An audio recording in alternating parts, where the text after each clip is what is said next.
Evening, everyone. My name's Kevin. Thanks for joining us. And I'm Serena, and this is 4 Keys to Elevate Your Self-Worth. No. And we are here with our very special friend and guest and Human Journey member, Peace Retreat guest for so many years, Shara. So Shara, welcome to the call. We're so glad you made it. Yeah. For having me. Yes. Mm-hmm. And so welcome.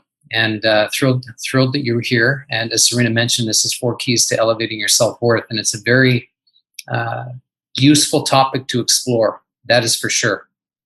You know, you may be asking yourself, or at least I have been, why is this relevant? I'll put it that way for me. Why is this relevant? And the 4 keys. It's relevant because it creates a structure, a framework for us to be successful in our lives. And I really am passionate about that we need a framework, a structure to be able to create clarity and also momentum in our lives, and especially in the areas where we need it the most. And so that's really the premise of this offering, is to support you creating your own framework around potentially area where you're struggling. And we're all struggling in one area at least, if not many at the same time. And so I think this is relevant to just pause and check in and get a sense of where you are and how you are. And are there some tweaks that's necessary to better your experience overall? And I would certainly say that there probably is. And so the context of our time together, I just want to create some, I'll talk about the 4 keys. We'll get into a slideshow. And so you have some visuals, and we'll detail the 4 keys. And then we'll get rid of the slideshow and have a conversation. And Cheryl will participate in that conversation, just as a way to make this real. And most likely we'll ask you some questions along the way as well. And you can answer those questions in the chat. And so be ready is what I'm suggesting. I always like hearing you get a sense of how it's going for you out there. Okay, so the 4 keys I want to lay out for you before we jump too deep into this offering. The first key is encouragement. And the second key is needs. The third is boundaries. And the fourth is commitment. And so those are the 4 keys we'll be exploring this evening. So again, encouragement, needs, boundaries, commitment, and how they link and support each other as, again, a framework for success and to support our self-worth. And having a strong sense of self-worth is the idea. And you get to determine what that is. And so this is like a framework where you get to insert what's most important for you. And so that's the idea. Yeah. Okay. And so maybe they just seem like words right now, but we're going to really try and flesh them out and give you some context. And, really the reason why, Shara, we asked her to be here is she really embodies and has done the embodiment of these 4 steps and 4 keys. She may not have known it maybe, but she really did, put it into play. She put it into practice. And so we really wanted to give you, she's a great model for this work. Okay. So again, we'll create some context. We like the visual. As mentioned, we'll go through these and then end up having a conversation. So you can follow along. It'd be great. Encouragement, the definition is an affirmed expression of communication that's intended to send a positive message to yourself or someone else. And perhaps even a shorter version is to motivate, to be able to motivate ourselves and to encourage ourselves to move into an area where perhaps we don't necessarily want to move. And so that's the premise of encouragement. And so what gets in your way when it comes to encouragement is typically criticism. That's one of the common hindrances when it comes to encouragement, the ability to encourage ourselves. Criticism blocks that often. So as criticism is mostly motivated by resentment, opposes encouragement and increases guilt, fear, and anxiety. Mm-hmm. And so we all know what that feels like, to feel a sense of guilt, fear, even shame. I mean, there's so many different experiences that we can have that supports criticism. And criticism is where we're not talking so kindly to ourselves. That's one way of looking at it, where we can be the critic and be the judge of ourselves and our actions. Yeah, I want to add one there because, this one's big for me is doubt. So when there's self-criticism, which is a constant for me, has been a really constant thing, is a lot of self-doubt. And it really blocks me from it drops my self-worth, and also just blocks me from really feeling like I can do it. And okay. So it can leave you feeling devalued, miserable, habitually discouraged, and paralyzed. It can just freeze us, criticism. And as mentioned, it opposes encouragement, motivation, movement. And so it can stall us. Yeah. This is opposing force is another way of putting it when it comes to encouragement. So it's always worthwhile to pay attention to criticism and how we're speaking to ourselves. And that buildup of being habitually discouraged, it's almost more detrimental than just like a one-time shot. That habitual can build and build and build, and it becomes a thicker wall. Mm-hmm. So what to do? What paves the way? Great way of putting it. Encouragement, like anything, encouragement is a skill to be practiced. First to ourselves and how important that is, to our loved ones, and then to others in our circle of influence. And so that's the idea, is to focus in on our relationship with ourselves and to be able to encourage ourselves. And there's all sorts of different ways we can encourage ourselves. I mean, there's so many different realms of life we move in. And the idea is to choose one. And it's an area where perhaps you're struggling and need some encouragement. And why not give it to yourself? And the tendency is to be needy or want somebody else to validate or encourage us, which is fine at times. But if we're not doing it ourselves, it's lost. We're lost in the mix and in the drift. And so the idea is to focus encouragement on ourselves and to build that relationship to ourselves. And so that's where my affirmation came in, was be like, as soon as that doubt came in, as soon as that self-criticism came in, it was, you're Serena effing Aurora. And then I would move forward.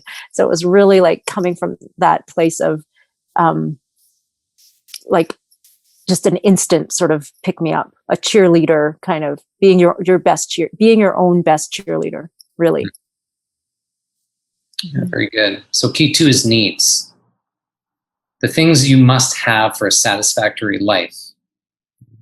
Your basic needs must be fulfilled in order for you to survive and thrive in that order. And so, we'll offer you some examples of needs so you get a sense of, and there's many of them. And so some of these on the slide may resonate, but there's, dozens of needs.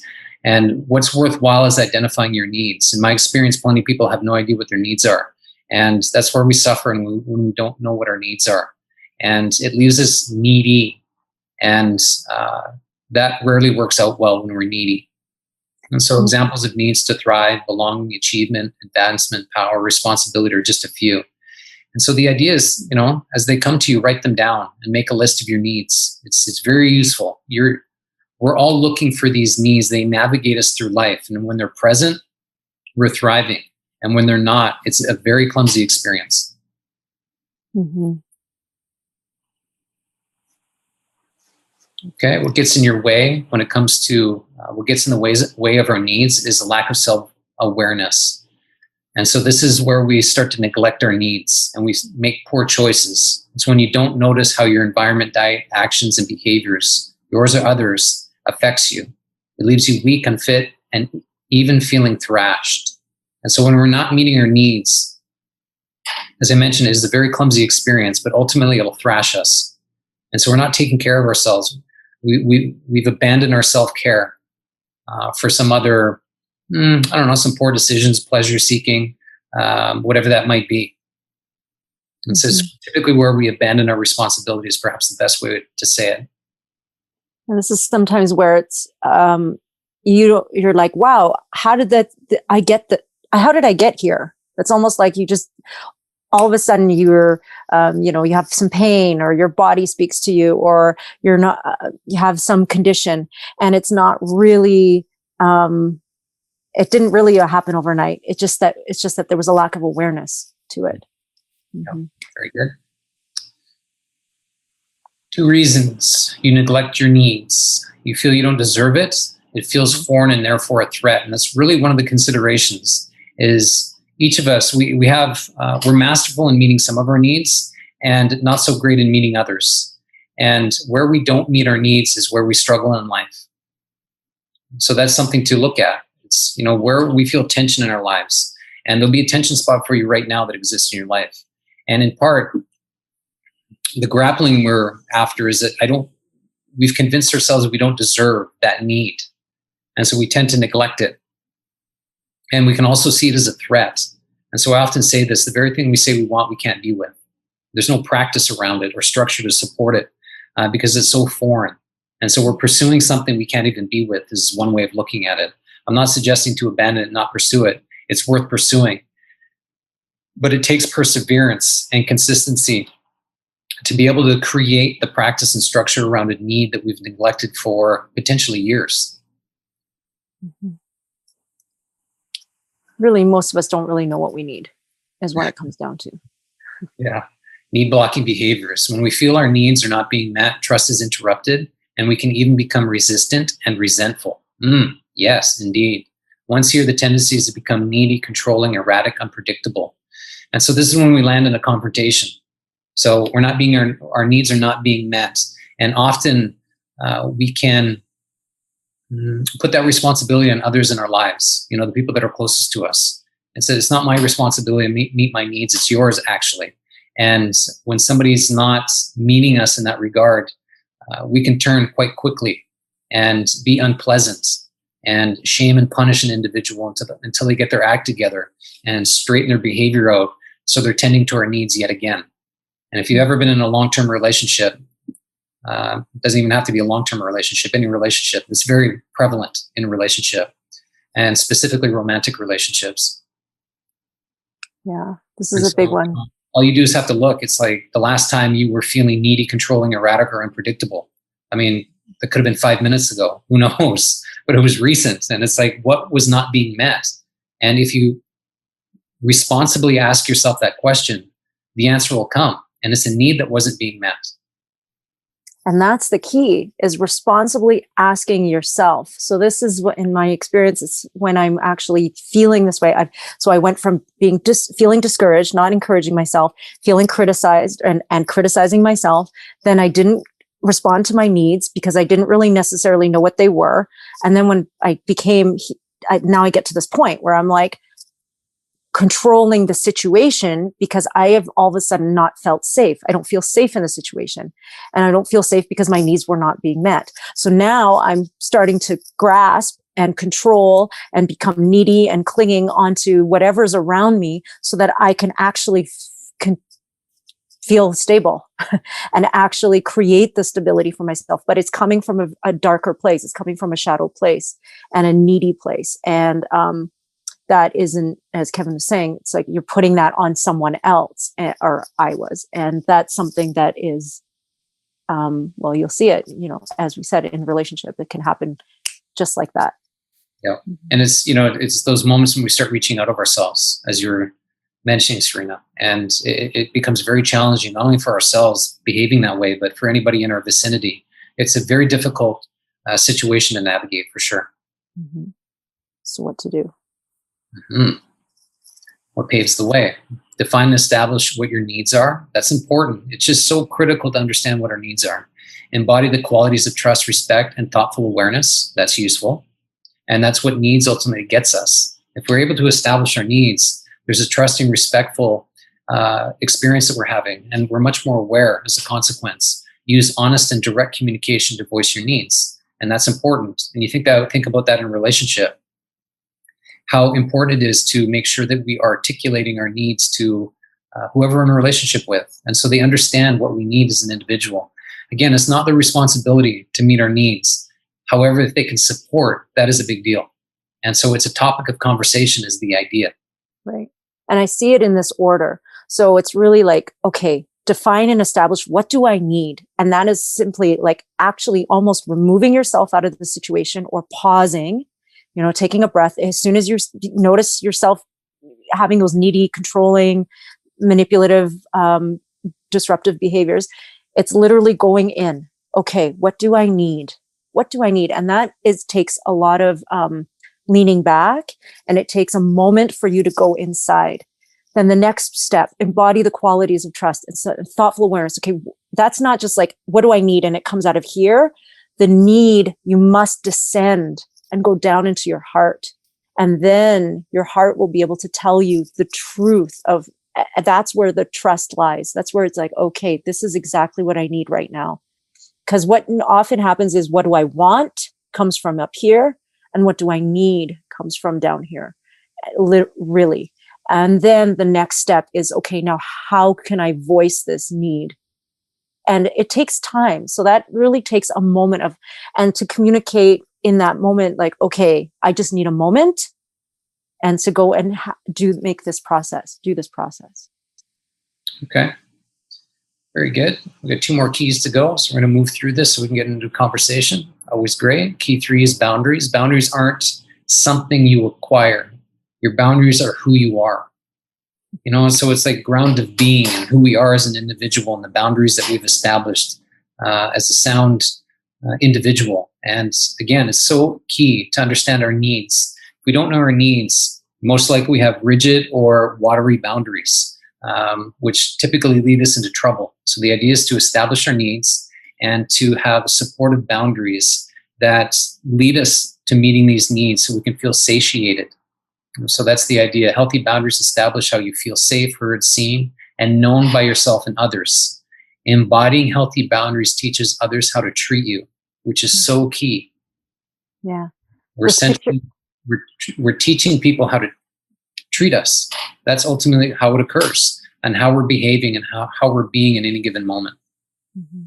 This picture makes me laugh because it sort of seems like a wall. And I've said, boundaries are creating bridges, not walls. So, take that picture with a grain of salt. It's more like you're keeping yourself open.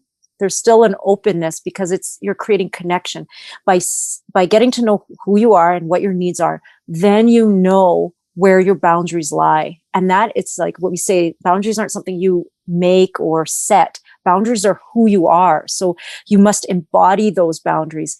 And then it's in your actions that people will learn where you stand. And so it's not something you have to constantly be putting up. It's, you already are it. And then people will really see that. Mm-hmm. Okay. And so what gets in the way of boundaries? Unhealthy boundaries are often characterized by avoidance strategies, and 2 in particular. And the 2 are people-pleasing and perfectionism, say that. And we're both. It's often a question. It's like, well, I don't know. I'm both. It's like, yes, one's more prevalent than the other. And so the tendency is to be more of a people-pleaser than a perfectionist, or the opposite. We're both, and we toggle back and forth, but one is much more prevalent than the other. Avoidance strategies weaken our character and lead to feeling disempowered in decision making. And so if we have boundaries that support our needs, avoidance strategies interrupt all of that and lead us away from our needs and ultimately deconstruct our boundaries. And such as a people pleaser, looking to get validated in some ways by somebody else that, yes, you're a likable person.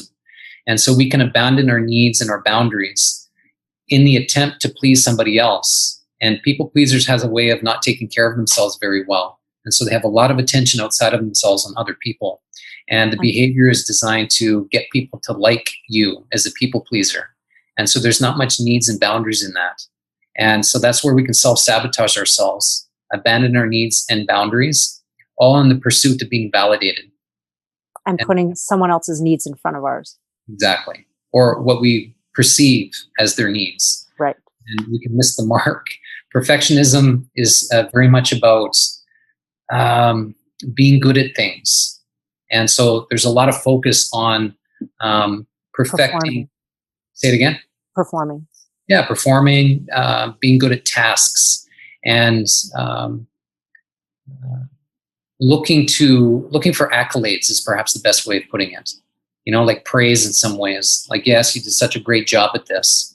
And again, perfectionists typically abandon their self-care and will work very hard for long hours, those kinds of things, and not ultimately really not take care of themselves, all for the pursuit of accolades, and run themselves into the ground as one of the consequences. And so these are useful to understand.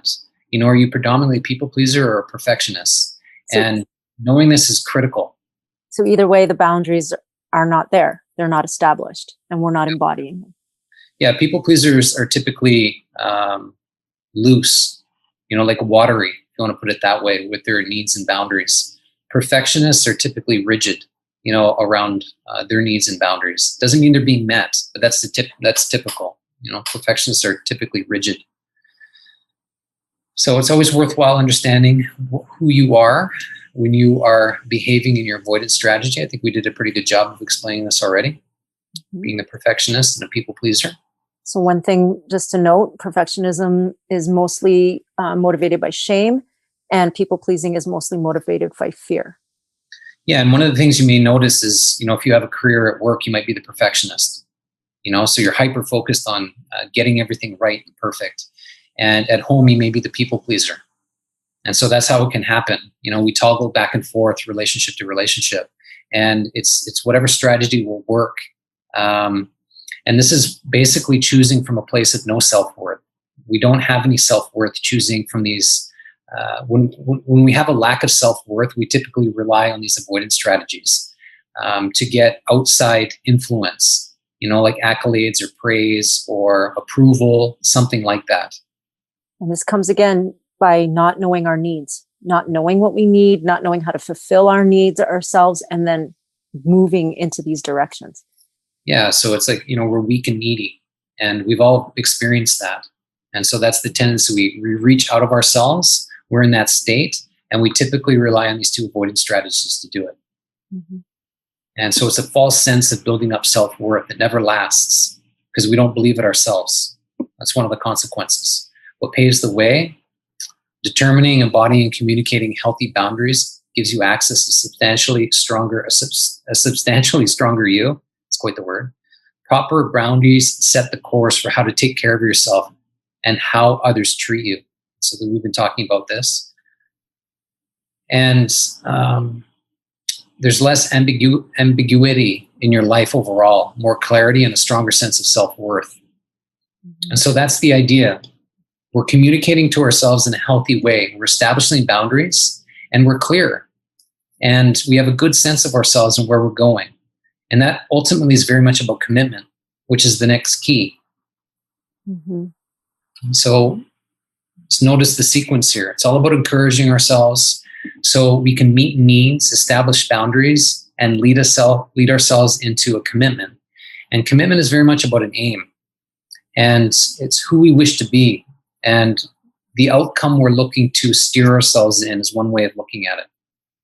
So developing a commitment statement is an opportunity to refine your character, encourage your needs and boundaries, develop your self-worth, guide you to the results you desire. Mm-hmm. And what gets in our way is laziness and an unwillingness to take on the responsibility needed, being woefully blind, allowing your insufficiencies to undermine you and your relationships. And so again, that's when there's a lack of self-awareness. We're being critical on ourselves, and there's a desperation that comes from that place.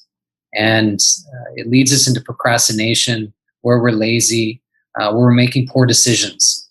And we're choosing not willfully blind. Like we maybe know that this decision may not be the best decision for us, but we choose it anyways.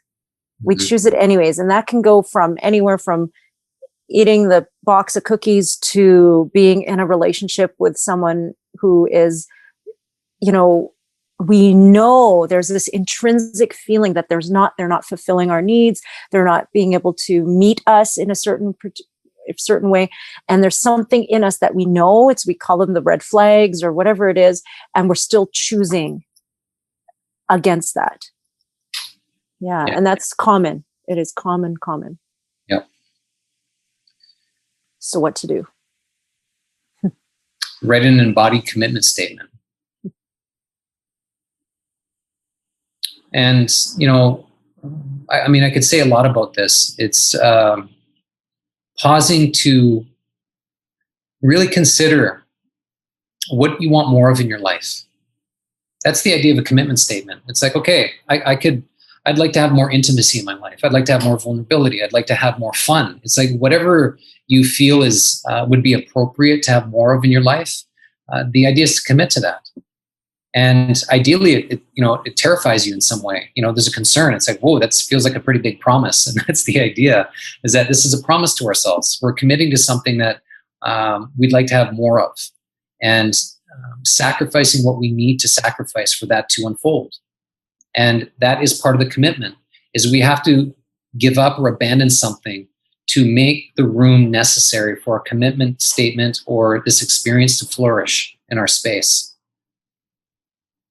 And so this is what's the driving force, ultimately what we're going to get by practicing encouragement needs as well as boundaries. It's going to get us something. And that's just so beneficial. And so a simple way of putting this is a commitment to understanding, awareness, responsible truth, embodied trust, whatever is useful for you, that's going to develop you. And so if your first, the very first key was encouragement, and that you criticize there's a constant, the roll tape of criticism that's inside your head constantly. Well, maybe your commitment is, I am a commitment to encouragement. And that every time that criticism comes in, that you notice it and you can start to undo or unravel or meet the thing that gets in your way, meet it and actually push it almost out of the way so that it loses its power on you. And so little by little, being able to remember that and having a commitment statement, I am, and making it, and that's the embodiment of the boundary that's creating the boundary. And so all of these steps, this commitment statement basically encompasses all of those first three keys. Yeah, very powerful. I'll just give you an example to tie these things together, personal example. This year's been, obviously difficult for all of us. There's no question about that.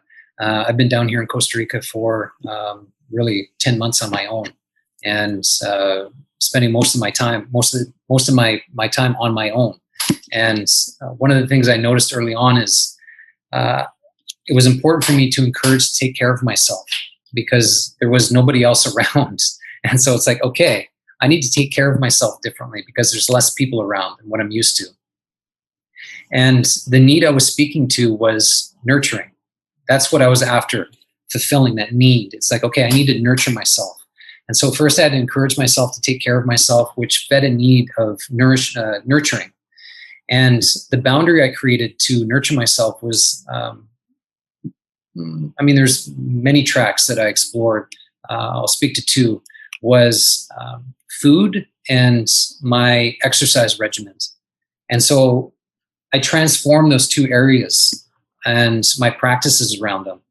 And so with food, I gave up plenty and included different things. I got much more creative, with my cooking, which has been interesting because I haven't had much focus on that for many years. And so I found quite a bit of joy actually in creating and being creative in the kitchen. And Serena loves that. I know she does. She encourages it. So that'll be interesting when she does return. And so it's been interesting to explore cooking and to do it from in a way that it really nurtured me. And it has. And same with my exercise regimen. I've totally transformed the way in which I've been moving over the last year for sure. And I've seen various different results and the benefits of it. And the commitment I had, so that was the boundaries, food and exercise. And doing that daily within the structure. It's like, okay, I need to create a schedule that includes the way in which I cook and take care of myself and also my exercise regimen. And so those are the boundaries that I really explored. The commitment I had was to create strength and perseverance. And so that's something that two things I really felt I needed this year was strength and perseverance. Fighting off bouts of loneliness and isolation and, all the various different things I've gone through over the last 10 months. And so that was just a simple example of how I've created movement in my life using the structure. I need to take care of myself so I could nurture this need of nurturing.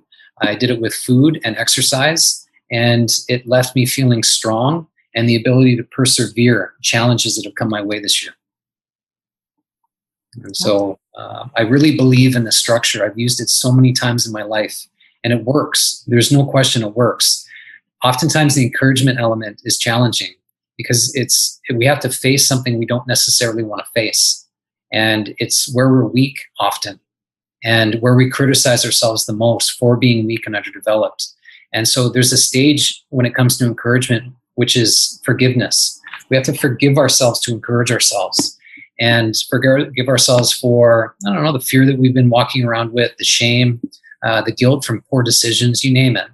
And so there's an element of forgiving ourselves when it comes to encouraging, and it's essential. And so the idea is not to miss that part. And what's beneficial around this framework and structures, we get to develop ourselves. We get to become more whole, we get to heal, and we become more present as a consequence of this framework. So good, excellent. I have many more, but I just wanted to offer you a couple to consider and how this all works and ties together. And so keep writing those down, Kim, and everyone, because you have there'll be a worksheet that will give you, and we'll put it in the chat here, and we'll do that by the end of the call.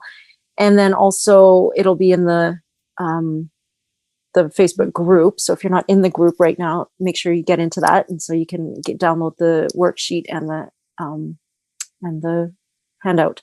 And so you'll be able to step by step use each one of these keys and break them down for yourself and how they relate to you. So where it is that you have a breakdown in encouragement, where you're not encouraging yourself, and then how to. So what stands in your way of encouragement and what paves the way for your encouragement, what stands in your way of your needs and what will fulfill your needs and be able to respond to your needs, what stands in your way of the boundaries, and what will help you, what will support you in that. And then the last one. Yeah, you'll get a handout and you get a worksheet. We certainly encourage you to work through them both. And so the worksheet will create the context of our conversation essentially. And the worksheet, you get to insert some goodies. And that'll be interesting for you. And I certainly encourage you to do it. It's a great framework. Okay. Colleen, great. Resonating with forgiving yourself. Nurture as areas to give some love and attention to. Yeah, I love it. Absolutely. And I'll say it again, is where we're struggling in our life, there's a need that's not being met. It's the easiest way to see it. And we're all struggling somewhere. And to say that we're not is absurd. It doesn't take much to notice where we're struggling. It'll be in some realm of life or some relationship. And there's something in that where a need is not being met. And if we're able to meet that need ourselves, it'll better the relationship to whatever it is, to your spouse, a coworker, your finances, whatever it may be. Okay, so thanks for following along. It's been great. I want to make this conversation even that much more real by including Shara. Hi, Shara. I think you're on mute, so we certainly want to hear from you. Hello. We've been in conversations over months with you, Shara, in various different ways. And so that's why we thought it would be relevant to include you in the conversation, because I know you've been working through these stages and some of the programming that we've been offering, and certainly want to understand how this is relevant. You've been going certainly through your own challenges over the last several weeks at least. And I know you've also created some movement, which is inspiring and astonishing in of itself. And so how are you making sense of this conversation so far? It's all relevant. It all lands. I don't think I'd be where I am right now, even able to speak, if I didn't have the support of the community to kind of put some words to these things. I can be hard on myself. So self-encouragement is something I oddly have this love-hate relationship with. I'm a high achiever. I think that comes with my perfectionist and wanting to do things well. So I feel I have a sense of belonging. So to kind of work through that and move into a self-encouraging in a more positive way has been good. My needs, I didn't have any words for that at all. I think I had ideas of what they are, but they didn't have a voice. So I feel like my needs have a voice now, which is a huge shift and a total change for me. Not always comfortable to use it. Once I started using it in baby steps, it was massive shifts immediately. So it really showed me, wow, who am I in relationship with? And when I'm actually using these words and what's happening. So that's like shifts into boundaries too, and how I'm an open-hearted woman. That's just how I've lived my life. And that's just how I am. And so boundaries for me have always just been walls. Like boundaries are bad. And I don't want to put boundaries up because I'm an open-hearted person and I can handle anything. And I totally came to the understanding that doesn't teach anybody how to treat me, not even me how to treat me. So I love the boundaries are bridges. And I've been working with that as I can be vulnerable, open, and I can have boundaries that are bridges to other people's hearts as opposed to walls that keep me away from people. And I'm practicing it. I've lost my romance. So I'm practicing it with my kids and I'm practicing it with my coworkers. I mean, boundaries show up everywhere and that's good. And shoring up, how it will reintroduce itself in my romantic life when I'm ready for that next. Right. To have context on that is great. And then just basically committed to being in this work and keeping myself in a community. I feel like I'm going through big T trauma, and doing that on my own just keeps it as an internal trauma. Doing that in this space feels, it's like an initiation into a higher sense of myself. It's totally different to work through it that way. A great way of putting it. And so thanks for articulating that so clearly and how you're making sense of this structure. And, you hinted at it. You recently went through a romantic breakup. And do you mind speaking about that for a couple minutes? Is that something? Yeah, sure. It's the breakup of my life. Yeah, let's put some context around it. Because it's something that you started to notice that there was. It seemed to me, anyways, that there was something within the relationship you needed to encourage. So you needed to encourage yourself differently within the relationship to engage differently. Is how I saw it. I don't know how you saw it, but it seemed to me that there was some needs that were in question within that relationship, and something you felt necessary to address. And so that was part of the encouragement, it seemed to me, in getting your voice and speaking to your needs. Is that a fair assessment? Yeah, I think I was, it's, I say it's the breakup of my life because this is the best of me, right? Every year is the new best of me. So to give the best of me to somebody and have it not work out is painful. My needs of just belonging, safety, being truly emotionally intimate with somebody were just not being met. And I felt like I was hitting a wall trying to have those deeper conversations and affirm that, hey, I'm the safe space to have these conversations with, and not understanding why isn't this landing, and just having to come to terms with, I was stuck. I couldn't get anywhere else I needed to go. And there was no way at this point in my life that was going to be the level of where I was going to land in terms of emotional intimacy. I have a high sense of personal responsibility, and I needed to have that interjected into my relationship. And figuring out, like, where am I not showing up for this person? I think that was a hard part. Is maybe I show up well for myself or other people. Maybe I'm just not a fit for this person. And that's a painful reality.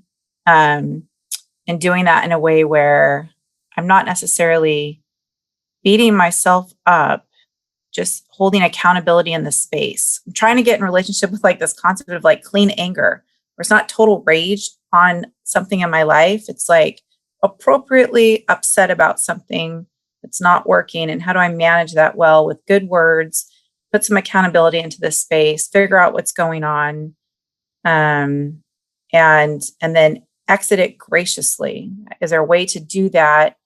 We're all VIP souls on this earth, and I don't want to be part of somebody else's negative experience. So trying to figure all this out has been a challenge. Yeah, definitely. And one of the things you realized within this relationship is that your needs were not being met, and it seemed to me that you realized they weren't going to be met. And you communicating your needs brought them to the forefront, and there was conversations being had about needs within the relationship. And that was met with some resistance, is how I saw it and heard it. And so Yes. ultimately you had to make a decision about the relationship. Do I want to stay in a relationship where my needs are not being met? Or is it my time to depart this relationship, with responsibility and love? But it's important to me to depart. And you ended up making that decision that you ended the relationship. Yeah, I was making that decision. It's interesting because it kind of got made for me, which is typical of me. And that's one thing I'd like to shift, which is one of the things that I'm learning here. And then I had to reassess and re-choose into that. That's where it was going, and decide it for myself, regardless of what was being spoken to me. I still had to decide it for myself. This is not a fit for me. None of my needs are being met. I can't have the needs conversation well. So yeah. Yeah, it was tough. Yeah. I mean, you had Extremely. heartbreak. This is not the face that I've been wearing for the last month. This is the face of being committed to doing this work and getting myself to a new destination. Yeah, and well said. And you've done that in so many different ways. And it was a painful process. When you think about needs, sometimes it's when we straighten ourselves out and become aligned to our needs, what reveals itself is that some relationships aren't a fit. And it's painful, to come to that realization. And, some of those relationships might be fairly recent and new, and some may have been around for quite some time. But if we're going to stay in relationships where our needs aren't being met, it's a very challenging experience, and it's clumsy, and ultimately it creates misery, is what ends up happening. And so it's like a soul-sucking experience is what happens. And, of course, wouldn't it be great that we can make sound decisions all the time that are always aligned to our needs? We're not going to do that through distraction or, lack of self-awareness. We can't track everything. And we can find ourselves in these situations and relationships that need some tweaking. And the idea is that we spend time with people that can listen to us and we respect our needs and work to meet our needs in various different ways. Doesn't mean it's always going to happen, but that's the idea. Mm-hmm. It's two puzzle pieces that something you said, it was that this person wasn't a fit. I think, is that what you said? Yep. Yeah. And so perhaps, at one point that you were a fit, and you doing this work has ultimately allowed you the opportunity to get to know yourself and the shape that you are differently, and that to really see how much you've changed and how much you've grown, and that you are literally a different shape of a puzzle piece. And so that now trying to get those two puzzle pieces to fit together, it just doesn't feel right, and it doesn't feel good, and it's not aligned. And so we call this, Vishen Lakhiani tells us, beautiful destruction. And so could this be, we could see it as like this painfulness, this messiness, this, Kevin was saying, this miserable space, and it does feel that way. And as we move through growth, and as we start to elevate ourselves into this area of where we can start to see from a different vantage point, from a higher place, we can see all the puzzle pieces. You can see the bigger picture, and we say, that puzzle piece doesn't fit here. That puzzle piece doesn't fit here. And so now can this just be, now we have to start pulling the puzzle apart and create a new picture. And this is this beautiful destruction. And the emotion, I see that and share that is beautiful. And so, I like what you just said a lot. I think I've learned so much from the two of you and your dynamic. And, I like that you guys talked that you had issues. It's like a lot of these things to me were little life's triflings, and they turn into major volcano issues. I didn't understand it. And I think it was the metaphor of the ladder that you were using. And, I entered this relationship so honored to be in it. I was so happy and just so honored to be in it. So I had a little room to move through these things. And I'm not sure they entered into it at the same level. So it was easy to just drop off and not so easy for me. And so having to realize that too. was a painful process, and forgive myself for just assuming that this person is, putting them on a pedestal. That's something I struggle with. So I really didn't assess anything, just kind of like, oh, you called me and yep, you're awesome. And I'm going to give you a free pass that you're emotionally available for a relationship without any assessment on myself. So I have to really hold myself accountable for, I chose that and not repeat it. Yeah, well said, Shara. And that's part of the painful process is taking ownership for who we were and the decisions we made, and working through the guilt and shame and fear and concern and, the sadness and heartbreak and all of those various different things. It's a very painful experience, but it's also one of your greatest lessons. That's really how I see it, that you tackled something that was just absolutely significant in your life that's been, it's caused you some disruption in your life, patterns, as they do for all of us. And, you had to go through this. It's a hard lesson, it's like, damn it. But what's in front of you now is a very important need that was not being fulfilled, that you're now able to fulfill on your own. And that'll be a different meeting point next time you could elevate your love. You're elevating your love. And that's the idea, your self-love. And you're also creating space for a different kind of love to enter your sphere, which is brilliant. Yeah, definitely. I think I did, my needs when I went into this relationship was don't cheat on me and no domestic violence, and I just kind of thought I'm learning like those are basics. Like those are not expressing needs. Those are just basics. And that was really all I could come up with. That's all I've got. And now I've got a whole other set of needs and framework and, understanding that, I am a dynamic woman. I need a partner that can hold that space and even enlarge in it as opposed to close in and close in and close in. And I'm just at some point without freedom to move and be the woman I am, it's just not going to work. No matter how much I love this person, I can't change that dynamic of the space. It's just a closing in, and it's painful and it's sad. And, but I can't make them be where they want to be. And that's the big learning for me too. It's like, I can't shrink myself to fit into this relationship. And that's what I was doing. And I had this need to belong so bad that I was thinking and tricking myself that I could keep shrinking myself because the need to be with the person is bigger than the need for me to be the woman I am. Yeah. And how I fooled myself with that narrative.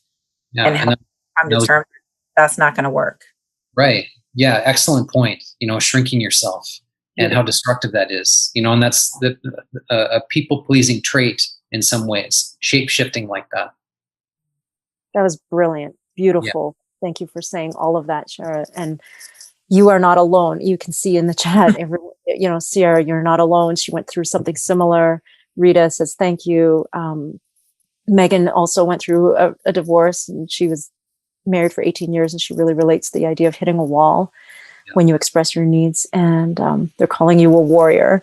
and you are that. And, and there was something Colleen said earlier is really now the next process is forgiving yourself, and you're forgiving the woman that you were for doing whatever it is that she needed to do for her at that moment. She needed to do that.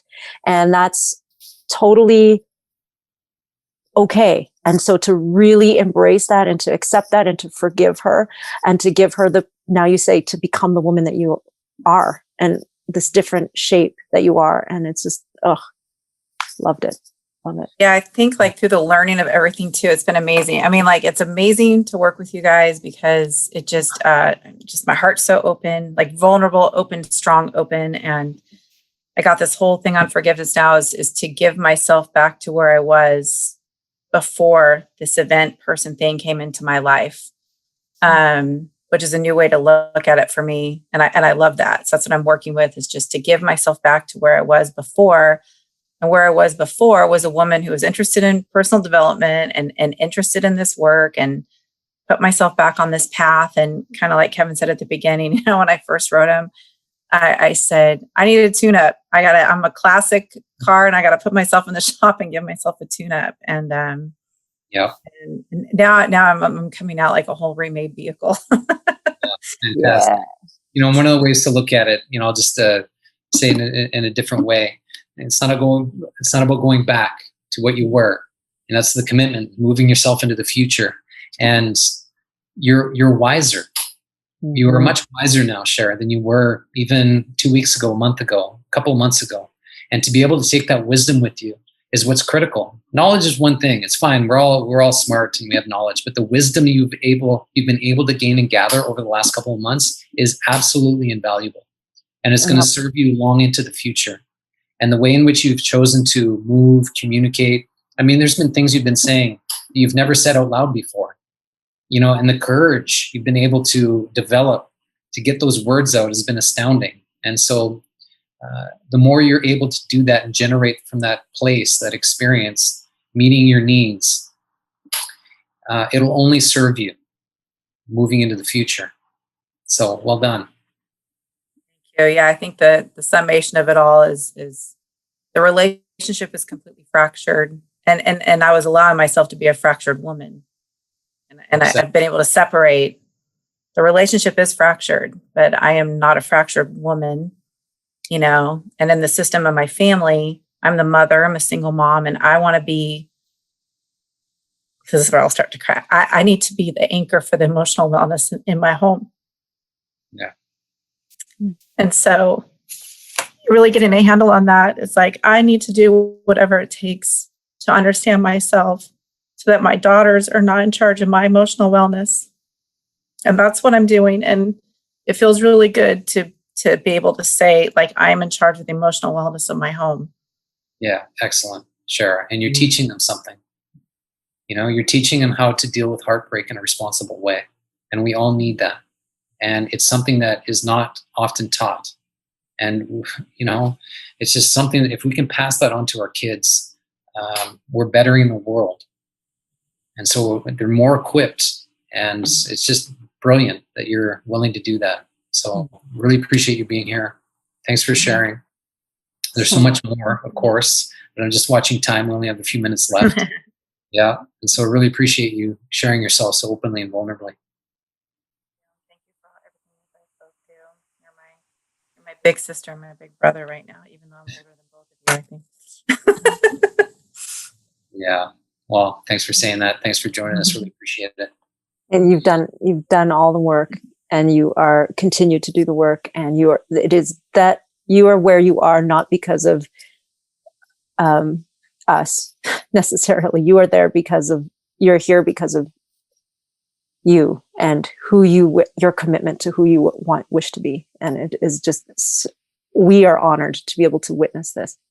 So Thank you for that. Thank you for allowing us. Absolutely. And thank you to all of you who all, participated and felt Shara and related. And yes, we are not alone. We are not alone in this. We have very similar situations. And, Kevin said it earlier. It's like and Shara actually said it, like, without this community is everything in terms of support and connection and feeling into this. And Kim, you just asked, like, what do you do when, those demons come up? Well, when you have a community and you have guidance and you have support and you have this kind of hand-holding of, like, cheerleading. I know we can't always be our greatest cheerleader. And maybe Shara, you want to speak to this, but it's really like how to get this community gives us that boost and gives us that connection that we need to keep putting one foot in front of the other. Yeah. It's, this is one way of looking at this offering. It's a strength-based approach. But this is a strength-based approach. And the idea is that we're developing ourselves through this framework, and we will fail. There's no question about that. We'll have intermittent collapses along the way as we pursue something meaningful. And that doesn't mean that we're a bad person. It just means that things are difficult. And it's like, okay, I need to pick myself back up. I just ate a bag of Oreos or whatever it is. It's like, okay, I'm not going to do that tomorrow. And, I said something that was, passive aggressive, and okay, best I don't do that tomorrow, or whatever it may be. And so the idea is to keep moving ourselves into the framework.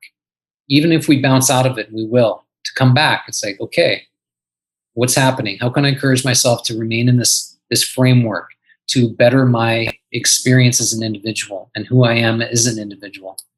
So just want to frame that out. Mm-hmm. So go deeper. Are you ready to? Wow, what a statement.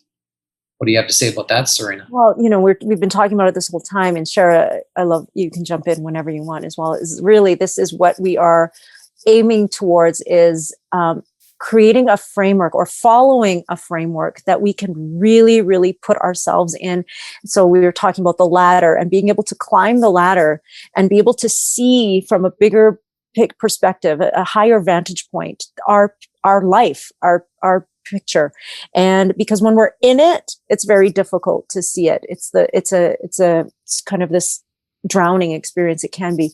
And so how to elevate ourselves. So this is about elevating your self-worth, this webinar, but also elevating yourself in a framework, piece by piece, step by step. We have 5-step program, and elevating your love so that you can actually embody what it is that you want to attract. And this is going to take us, we are into our relationship, not only with ourselves, it starts with ourselves, but then we learn to embody this and permeate this energy outward. So this is an inside job. This is starting from the inside out. It is, learning, it's literally becoming so attractive that someone who is aligned with your who you are and who you are being. And, Shara, you said something about like, you want to be that emotional wellness for your daughters.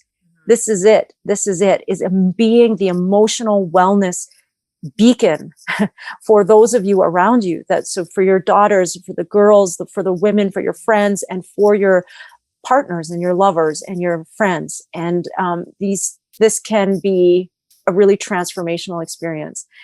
And so we call it Elevated Love. It's a 5-week course. We're offering it in a couple weeks, November 23rd to the December 23rd. And all the information, we'll put the link in the chat as well, but it's right there. kevinandserena.com/elevated-love, and go to it. We are looking to really just find a place where we can the more we elevate ourselves, the more we elevate our own love, the more everyone will feel it. And we really do need that right now in this world. And for ourselves, it's very important. Yeah, so, and just in time for the holidays. So think about that, where we're potentially spending time with family and friends and loved ones. So, this could be really supportive, and it will be. And one of the things I really appreciate about this program is it creates like the end result is that we're satiated, and the ability to meet our needs in a responsible way. And one of the outcomes is we become more juicy, like in relationship. I mean, we're much more juicy as an individual when we're meeting our needs. The opposite of that is we're, dry and brittle, and kind of like rigid or something like that.